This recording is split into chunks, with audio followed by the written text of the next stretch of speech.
वक्रतुंड महाकाय सर्वकोटि समप्रभ निर्विघ्नं कुरु मे देव सर्वकार्येषु सर्वदा।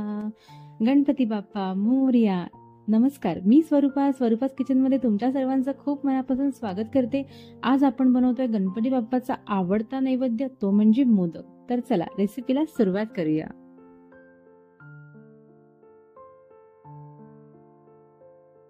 तळलेला मोदक करता आपल्याला लागणार आहे खोबरं। हे मी सुकं खोबरं बारीक किसून घेतलेलं आहे। मैदा, गव्हाचं पीठ, काजूचे काप, बदाम आणि पिस्त्याचे काप, वेलची पावडर, ही मी वेलची अशी दरदरी थोडीशी बारीक करून घेतलेली आहे। त्यानंतर गूळ, तूप, चवीपुरतं। आता सर्वात आधी मी एक पॅन घेतलाय, त्यात थोडंसं तूप घालून गरम करून घ्यायचंय। आता तूप गरम झालं की याच्यामध्ये आपल्याला हे जे आपलं खोबरं आहे ते भाजून घ्यायचंय छान, आणि स्लो गॅसवरच तुम्हाला हे भाजायचंय। बघा अशा प्रकारे।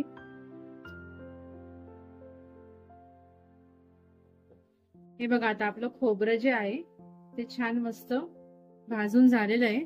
त्याच्यामध्ये आता आपण हे गुळाचे बारीक केलेले जे खडे होते आपण टाकून घेऊया त्याच्यामध्ये, आणि हे मिश्रण छान असं मस्त एकजीव करून घेते जोपर्यंत आपला गुळ मेल्ट होत नाही तोपर्यंत। अशा प्रकारे सर्व साइडने तुम्हाला असं कंटिन्यू असं हलवत राहायचंय।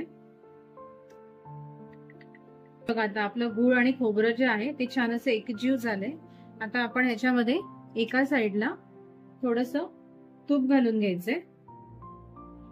तूप छान गरम झालं की त्याच्यामध्ये आपल्याला हे बारीक केलेले ड्रायफ्रूट आहेत हे छान भाजून घ्यायचे। हे असं तुपामध्ये एका साइडला आपल्याला हे छान असे मस्त गोल्डन क्रिस्प होईपर्यंत भाजून घ्यायचे। आता हे भाजून झाले की आपल्याला हे सर्व मिश्रणामध्ये असं छान एकजीव करून 1-2 मिनिटं ह्याला परतून घ्यायचंय। त्याचबरोबर आपल्याला इथे या स्टेजला टाकायची आहे वेलची, जी आपण बारीक करून ठेवलेली होती। एकदम बारीक नाही केली तरी चालेल, थोडंसं वेलचीचे दाणे जर तोंडामध्ये आले तर खायला खूपच छान लागतात, त्याच्यामुळे हे पण असं खूप छान लागतं। आता हे सर्व छान असं मस्त एकजीव करून 1 ते 2 मिनिटं आपण परतून घेऊया,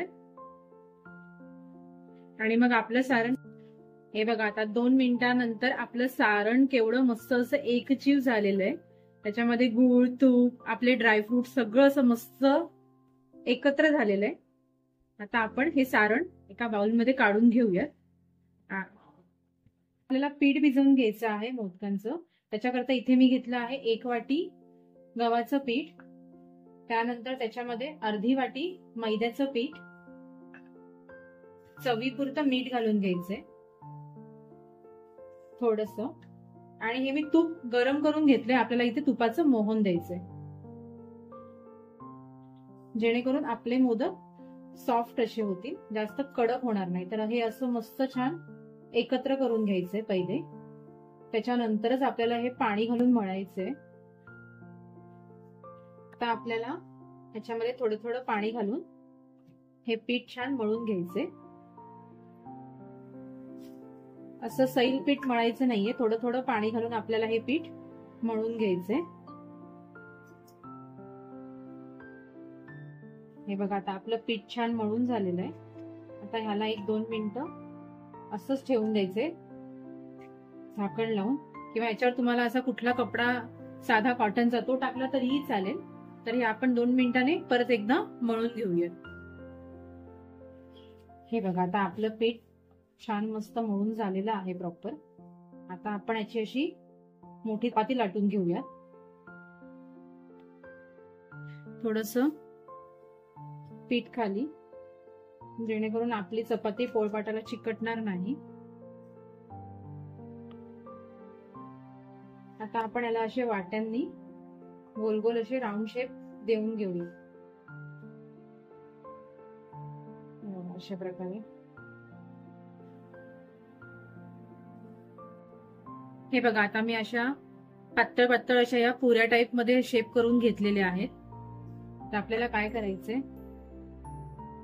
याचं इथं ठेवायचंय, थोडंसं याला पोळपाटावर ठेवून थोडंसं लांब करून घ्यायचंय असं, आता मी इथे ही बारीक चपाती अशी लाटून घेतलीये. आता आपल्याला या चपातीमध्ये सारण भरून घ्यायचंय. थोडस सारण टाकायचंय.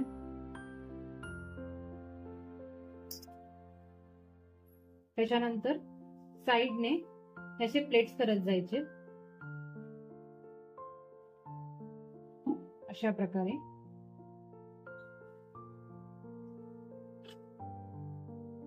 आणि वरती जो एक्स्ट्रा भाग असेल ना तो आपल्याला काढून घ्यायचा आहे, जर तुमचा एक्स्ट्रा भाग जर असेल तर. आता माझं एकदम कट टू कट चपाती होती, सो तो नाही आलाय. हे बघा अशा प्रकारे. आता मी इथे अशी सर्व, हे बघा आता आपले सर्व मोदक मी असे करून घेतलेले आहेत. आता ते आपल्याला तळून घ्यायचे. तेल पण छान आपलं गरम झालेलं आहे. एक एक मोदक सोडून घ्यायचंय.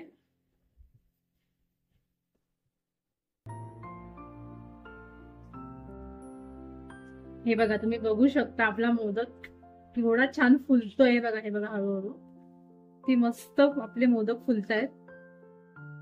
आता याला आपण एक थोडासा कलर येईपर्यंत तळून घेऊयात. हे बघा आता आपले मोदक एवढे छान असे मस्त गोल्डन ब्राऊन झालेले आहेत. आता मी यांना काढून घेते आणि एका प्लेटमध्ये छान सर्व करून घेते.